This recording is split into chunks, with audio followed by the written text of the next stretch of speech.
to breaking point had played me false in the least degree, if the rag from Hans's hat had not sufficed to keep away the damp from the cap and the powder, well, this history would never have been written, and there would have been some more bones in the graveyard of the Kalubis, that is all. For a moment I waited, expecting to see the women attendants dart from the doorways in the sides of the cave, and to hear them sound a shrill alarm. None appeared, and I guessed that the rattle of the thunder had swallowed up the crack of the rifle, a noise, be it remembered, that none of them had ever heard. For an unknown number of years this ancient creature, I suppose, had squatted day and night upon that platform, whence, I daresay, it was difficult for him to move. So after they had wrapped his furs round him at sunset and made up the fires to keep him warm, why should his women come to disturb him unless he called them with his horn? Probably it was not even lawful that they should do so. Somewhat reassured, I waded forward a few paces and loosed the canoe which was tied by the prow. Then I scrambled into it, and laying down the rifle, took one of the paddles and began to push out of the creek. Just then the lightning flared once more, and by it I caught sight of the Motombo's face that was now within a few feet of my own. It seemed to be resting almost on his knees, and its appearance was dreadful. In the centre of the forehead was a blue mark where the bullet had entered, for I had made no mistake in that matter. The deep-set round eyes were open, and all their fire gone, seemed to stare at me from beneath the overhanging brows. The massive jaw had fallen, and the red tongue hung out upon the pendulous lip. The leather-like skin of the bloated cheeks had assumed an ashen hue, still streaked and mottled with brown. Oh, the thing was horrible, and sometimes when I am out of sorts it haunts me to this day. Yet that creature's blood does not lie heavy on my mind. Of it my conscience is not afraid. His end was necessary to save the innocent, and I am sure that it was well deserved. For he was a devil, akin to the great god ape I had slain in the forest, to whom, by the way, he bore a most remarkable resemblance in death.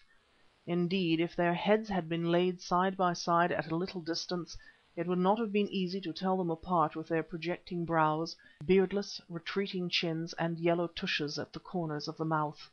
Presently I was clear of the cave. Still for a while I lay to at one side of it against the towering cliff, both to listen in case what I had done should be discovered, and for fear lest the lightning, which was still bright, although the storm centre was rapidly passing away, should reveal me to any watchers. For quite 10 minutes I hid thus, and then, determining to risk it, paddled softly towards the opposite bank, keeping, however, a little to the west of the cave, and taking my line by a certain very tall tree which, as I had noted, towered up against the sky at the back of the graveyard. As it happened, my calculations were accurate, and in the end I directed the bow of the canoe into the rushes behind which I had left my companions. Just then the moon began to struggle out through the thinning rain clouds, and by its light they saw me, and I saw what for a moment I took to be the gorilla god himself waddling forward to seize the boat. There was the dreadful brute exactly as he had appeared in the forest, except that it seemed a little smaller. Then I remembered and laughed, and that laugh did me a world of good. "Is that you, Baas?" said a muffled voice, speaking apparently from the middle of the gorilla. "Are you safe, Baas?" "Of course," I answered, or how should I be here, adding cheerfully, "Are you comfortable in that nice warm skin on this wet night, Hans?" "Oh, Baas," answered the voice, "tell me what happened. Even in this stink I burn to know." "Death happened to the Motombo, Hans. Here, Stephen, give me your hand and my clothes, and Mavovo, hold the rifle and the canoe while I put them on."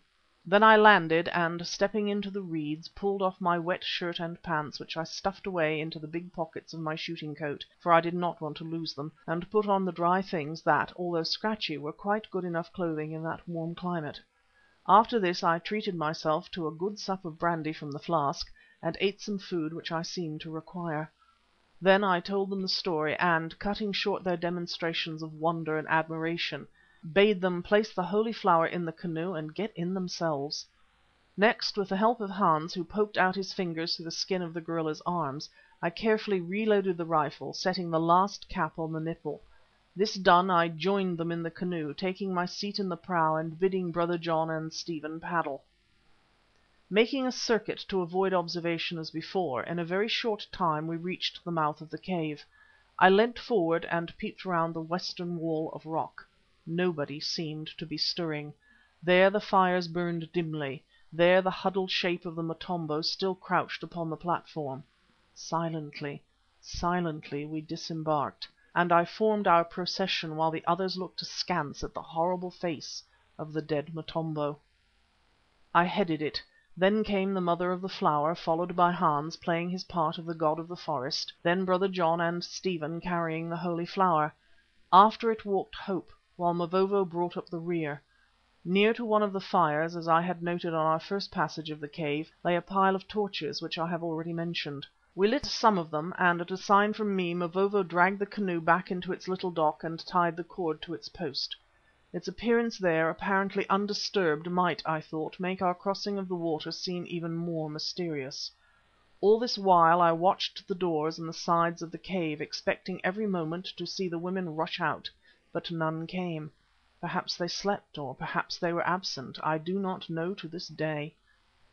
We started, and in solemn silence threaded our way down the windings of the cave, extinguishing our torches as soon as we saw light at its island outlet. At a few paces from its mouth stood a sentry. His back was towards the cave, and in the uncertain gleams of the moon struggling with the clouds, for a thin rain still fell, he never noted us till we were right on to him. Then he turned and saw, and at the awful sight of this procession of the gods of his land, threw up his arms and without a word fell senseless. Although I never asked, I think that Mavovo took measures to prevent his awakening. At any rate, when I looked back later on, I observed that he was carrying a big Pongo spear with a long shaft, instead of the copper weapon which he had taken from one of the coffins. On we marched towards Rica Town, following the easy path by which we had come. As I have said, the country was very deserted, and the inhabitants of such huts as we passed were evidently fast asleep. Also, there were no dogs in this land to awake them with their barking. Between the cave and Rica we were not, I think, seen by a single soul. Through that long night we pushed on as fast as we could travel, only stopping now and again for a few minutes to rest the bearers of the Holy Flower. Indeed, at times Mrs. Eversley relieved her husband at this task, but Stephen, being very strong, carried his end of the stretcher throughout the whole journey.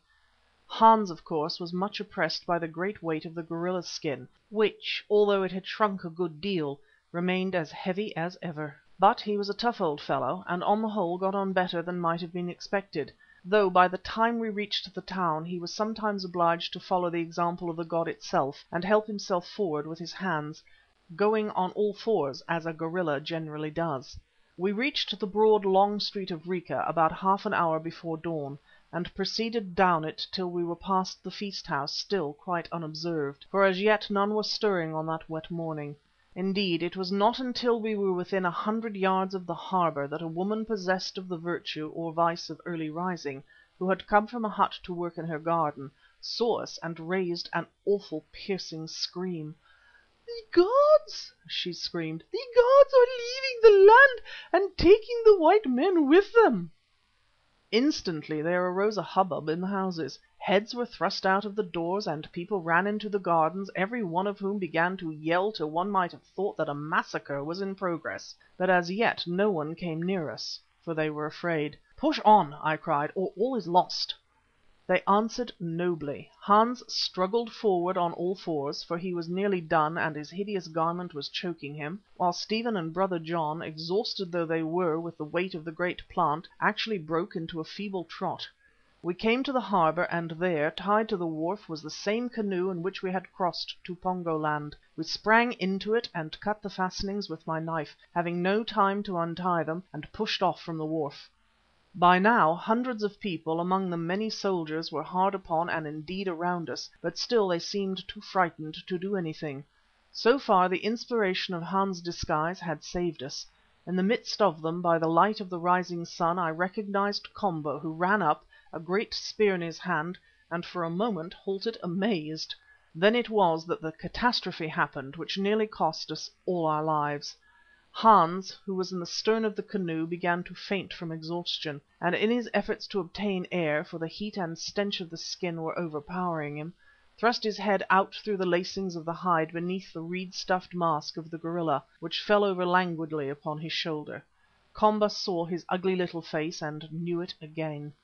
"It is a trick," he roared. These white devils have killed the god and stolen the Holy Flower and its priestess.